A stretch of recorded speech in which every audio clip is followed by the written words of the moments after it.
What happened to you is not your fault.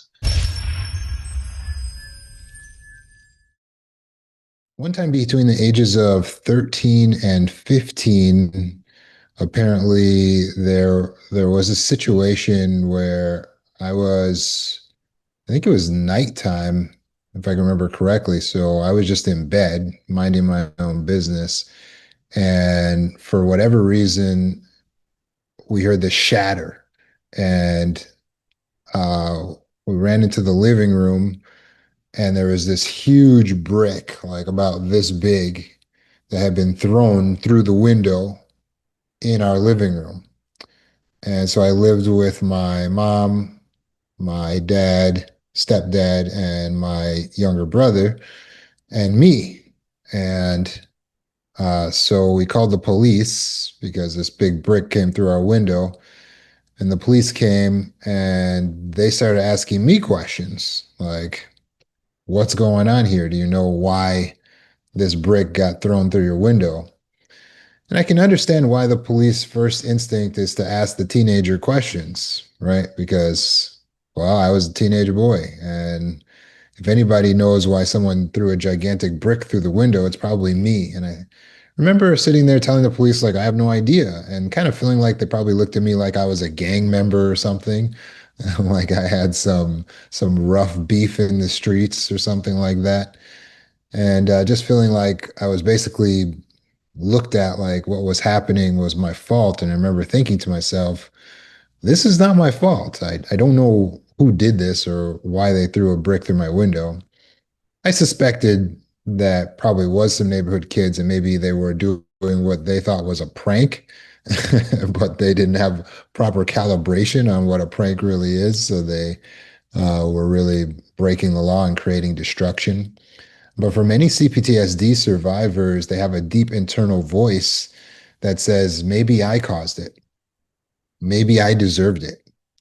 Maybe I should have done more. Maybe what happened to me is my fault, or I could have done something to prevent it. It's important for you to recognize right now, while you have a moment to reflect, that that voice is lying to you. That voice is wrong. Tonight, we're going to talk about why it lies, where it comes from, and how to begin replacing it with a voice that's more truthful and more beneficial to you. Today's theme is what happened to you is not your fault. The origins of toxic shame and false responsibility come from our background. A lot of times, the environment that we grew up in when we were a child, we may have felt helpless, or even as an adult, we could have felt helpless, powerless, unsafe, or chronically invalidated in a relationship. And when a person can't escape harm, like in childhood or abusive relationships, the brain protects them by believing it must be me that caused this, so therefore maybe I can stop it. You see, by believing that you're responsible for the difficulties that you're experiencing, you make yourself believe that somehow you have enough power to be able to stop what you're going through. But in reality, you're giving yourself false control, false power, and therefore false responsibility by saying that maybe I caused it, maybe I could stop it. And that leads to a toxic shame and a false guilt, which are two core symptoms of complex trauma. Children don't stop loving their abusers. They stop loving themselves all too often. Many women and men in relationships don't stop loving their abusers. They stop loving themselves, all too common. So, in your notes, you can write yes if you've ever felt like the abuse or the mistreatment that you went through was somehow your fault. You can write that in the comment section too. If you ever felt like the abuse or the mistreatment that you went through was your fault, if you would like to share, you can write yes in the comment section. Let's reflect for a moment. And you can close your eyes if you're in a safe, comfortable place to do so. But picture yourself as a child or a younger version of you. And imagine that version of you being hurt, neglected, blamed, or mistreated. Now, would you walk in as the adult version of you, walk up to that child and say to the child, "This is your fault"? Hold on, folks. And that you're to blame for what happened to you. Of course, you wouldn't say that. You would instead comfort the child. So, why is it so hard to do that for ourselves? Why is it so difficult for us to comfort ourselves? Well, and you can open your eyes now. But what happened to you is not your fault. It's what happened to you. And it's time to stop carrying someone else's shame.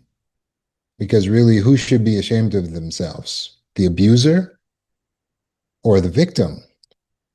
It should be the person who did the crime, the mistreatment of the other humans.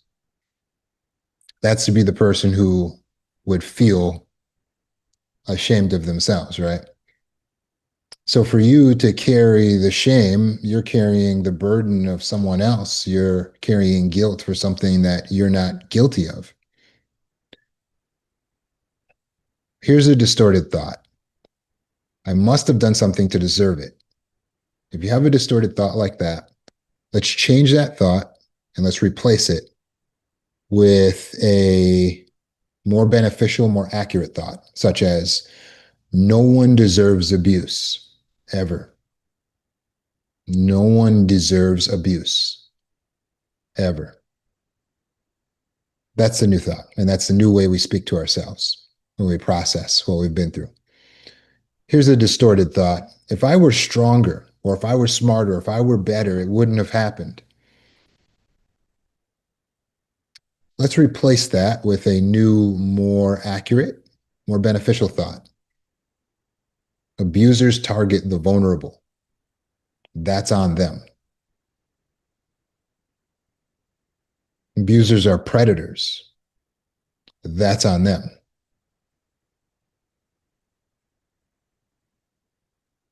Taking the blame and the fault off of ourselves. Here's a distorted thought. I should have known better. Here's a more accurate, more beneficial thought. I was doing the best I could based on what I knew at the time. Does that make sense? I was doing the best I could based on what I knew at the time. So say this to yourself. I forgive you. You were doing the best you could with what you knew at the time. What happened to you was wrong, but not because there's something wrong with you. It's because there's something wrong with the abuser. No one deserves abuse, ever. Allow yourself to absorb that.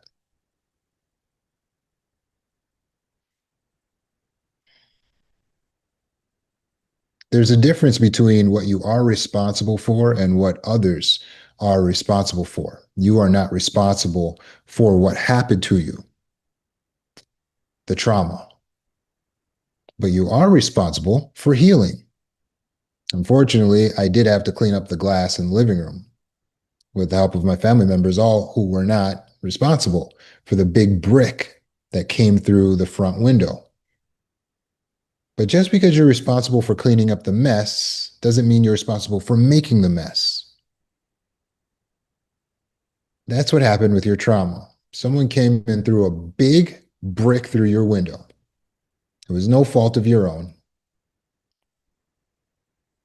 It's not your fault. But you do got to clean up the mess. That's what we're here to do together. I'm rolling up my sleeves, figuratively and literally, and we're going to get to work. And we're going to clean up this mess together. So we need a new way of speaking to ourselves, new beliefs. So let's write down these new beliefs. Number one, I didn't cause the trauma. I didn't cause the trauma. Number two, I am not to blame for what others choose to do.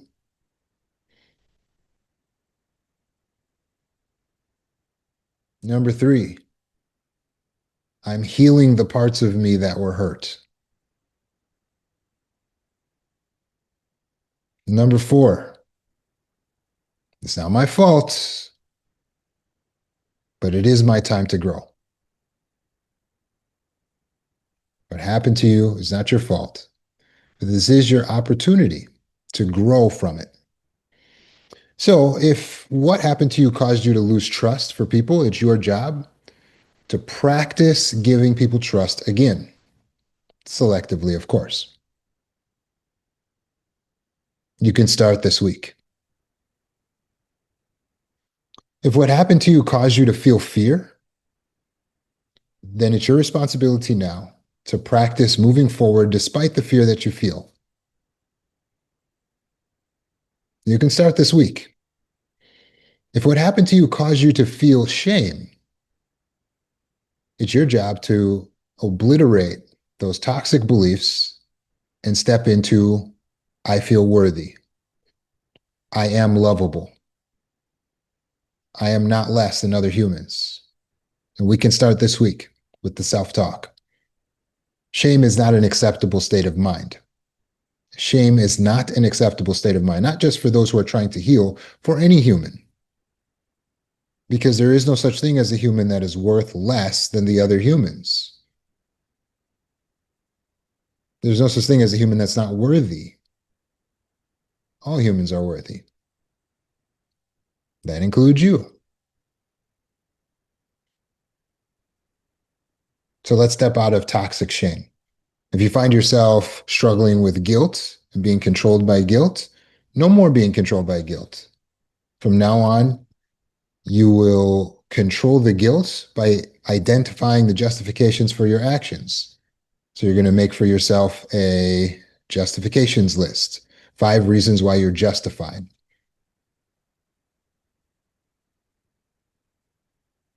In doing whatever it is that you're feeling like you're feeling guilty for. 5 reasons why you're justified. That's your job. That's your responsibility. When you feel anxiety, it's your job to calm that anxiety. You can use the JOT method. Write down the reasons why you're feeling the anxiety. Ask yourself, why does this scare me so much? Or why does this bother me so much? Identify the reasons, identify the distorted thoughts, the childish ways of thinking, and then give that voice the voice of a child. Pretend like you're speaking to a child and have it say to you, this is the reason why this bothers me so much. This is what's scaring me so much. And then talk to the child the way you would talk to your own child, even if you don't have children. Just imagine.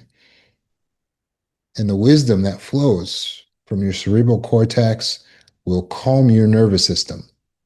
You write down those answers, JOT method complete. That's the stop, the drop, and the roll. Stopping and identifying what the issue is, dropping down into the subconscious by asking, why does that bother me so much? And then role playing with one version of yourself as being the child, and with you being the parent. You role play that out, and all of a sudden your anxiety is obliterated or lessened. And you can do the same for your depression. That's the JOT method. You can learn how to do that on YouTube. I also have a TikTok for that, JOT. You can look that up on those respective sites. It's also something you learn in healing school. It's your responsibility now to clean up the mess. So, what belief are you ready to let go of tonight? Or you can feel free to share with us when we do our open discussion. Identify when you first started to believe that these things were your fault, when you first started to blame yourself. Sometimes it was all the way when we were a child. A lot of times, the trauma that we feel like traumatized us is not the initial trauma, and we don't realize. For instance, for a lot of children who were assaulted or mistreated in some type of way, especially I'm talking about sexually, What you'll notice when you look back before that particular instance, you'll realize that you already didn't feel safe or protected, that you already didn't have someone you could go to or talk to, that you already were timid or shy or neglected or mistreated or had low self-worth and low self-esteem before the actual incident even happened. And this is because predators have laser vision for children that are especially vulnerable and that don't feel protected.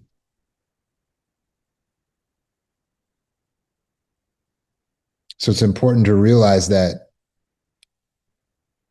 beneath the incident, there may have been fertile soil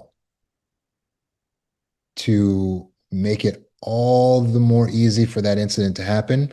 And the reason why you find that there's a repeated pattern of these things that have happened to you over your lifetime. So that's why we have to change, not just talk about what happened. We have to change the inner way that your mind works and the way that you operate in relation to other humans. Because when you approach other humans with the things that we talked about on Monday, like over deference for authority, then you signal to predators, right? If you approach situations with a desperation, I'm desperate to keep you. I'm desperate to stay in a relationship with you. I'm desperate for you not to leave me. I'm desperate to be accepted by you. I'm desperate to connect. Then you're priming yourself to be hurt again and again and again because you're not caring for your needs, but you're looking for someone on the outside of you to provide for your needs. So from now on, moving forward, validation, soothing, and love is not something we look for from other people. It's something we provide for ourselves. Again, validation, soothing, and yes, love is not something we seek to get fulfilled from other people. It's something we give ourselves. If you're giving yourself enough validation, enough soothing, and enough love, you don't need it from other people. So they can come to you and validate you. You're amazing.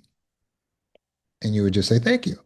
I appreciate that because that aligns with my mental viewpoint, right? And they can soothe you and they can say, hey, everything's going to be okay. And you can say, hey, thank you. I appreciate that because that aligns with the soothing that I've been giving to myself. And they can come to you and they can say, I love you. And you would say, thank you. I love you too. And I also love myself too, right? In parentheses, I love me too. And we're able to accept their love and validation and soothing a lot better because we're not desperate for it. However, when we're desperate for it and they give it to you, it's like dropping a drop of water in a frying pan. Is that going to cool the pan? It's gone like that. It's nothing. And that's what it's like when we don't validate, soothe, and love ourselves. Someone comes along and says, you're great. And we say, ah, you're just saying that. It's gone. They try to soothe us and say, hey, everything's going to be okay. And we're, yeah, right. Not for me. Nothing's ever okay for me. Gone. And someone comes to us and says, I love you. And we go, why? Must be something wrong with this person that they say they love me. What's wrong with them? Let me try to devalue them and figure out everything that's the problem and sabotage this relationship. See the problems here? See what's happening? Because you don't provide these things for yourself and you think that you're going to find them in others, you actually destroy your relationships with other people. I repeat, you are destroying your relationships with other people by trying to get your needs met by them. Welcome to adulthood. When we are truly individualized and mature, we are no longer seeking to be fulfilled by another person. Yeah, but I've really always wanted a mother figure. Let it go. Let it go. You're not a child anymore, so you don't need a mother. I understand you didn't have, but I didn't have a mother growing up. I understand. But my mother was mean. She was neglectful. She wasn't there for me. I understand. That was then. You needed it then. Not anymore. Not anymore. Now you're a grown up. Grown ups don't need moms. It's a weird thing, but it's just true. Grown ups don't need moms. It's great if we have them, but it's not a need anymore. They're just someone that we check in with.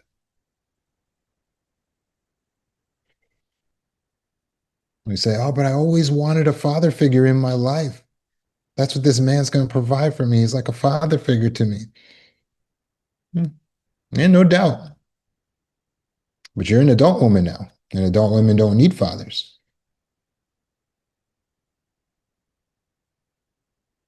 I know, but I didn't have my father. My father walked out. He wasn't there for me. He didn't love me. He didn't show anything. He was emotionally distant. And I understand. I understand because you needed it then. I validate that. I'm telling you, you needed it when you were a little girl, when you were a little boy. You needed those things, but not anymore. Not if you're a grown up and you're listening to this, you don't need it anymore. That was then. This is now. It's just like if a kid were for some reason neglected, like their nutrition was neglected and they didn't get enough food, the answer is not once they get a job and they have money to eat as much food as possible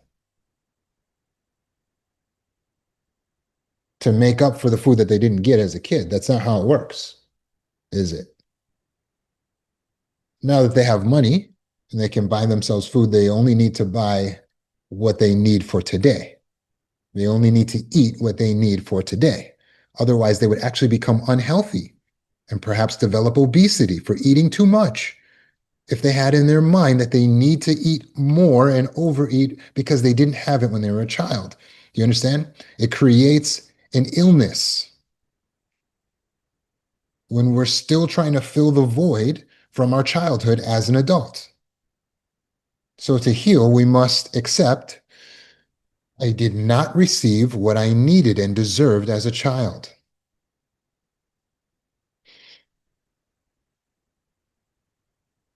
It wasn't okay, but I am okay now. I didn't receive what I needed as a child, but somehow I survived. That's what's the miracle. That's why I marvel at you. You are a survivor. So when we work with you as a survivor, we don't know how you survived. I don't know how you made it without getting the love, without getting without by being neglected, without being validated, without being soothed properly. I don't know how you made it here, but you are here, and it is a miracle. The answer is not to go searching the earth for what you didn't have as a kid. I'm sorry. The answer now is to give it to yourself. Because ultimately, if you did receive everything that you needed as a child, ideally, you would have learned to give it to yourself now. Does that make sense? If you received, if your parents validated you, ideally, you would learn to validate yourself mentally. And then you wouldn't continue to need validation. If your parents soothed you, you would learn to soothe yourself. If your parents loved you, hopefully you would learn to love yourself and you wouldn't need, right? And that's ideally what we're looking for. That's individuation, that's maturation, that's what we need from you to recognize I provide this for myself now, and now's the time. If you need help to learn how do I love myself? How do I validate myself? How do I soothe myself? I got a video on each of those. You just go watch those videos, you listen to them while you're going for a walk, while you're having your coffee or doing a jog, and you get the information, you got what you need, and you go. You go out there and you heal yourself. To aid you in this, I've taken all of that information and aggregated it down into a succinct video course where you can watch one video a day to heal yourself. It's called Healing School. And inside Healing School, there's the Adapt video course. That's the flagship course. And then there's several other courses like Boundary School, Cognitive Distortions, and everything in there. So definitely enroll in Healing School, even if it's for just a few months and for as long as you need it. Okay. That's what it's there for. Also, as an aid, I have a book that's available on Amazon, and the book will help you as well. It's called Mind. And you just put my name in, Roman Zanoni, and that should come up. So these are tools that are available to you.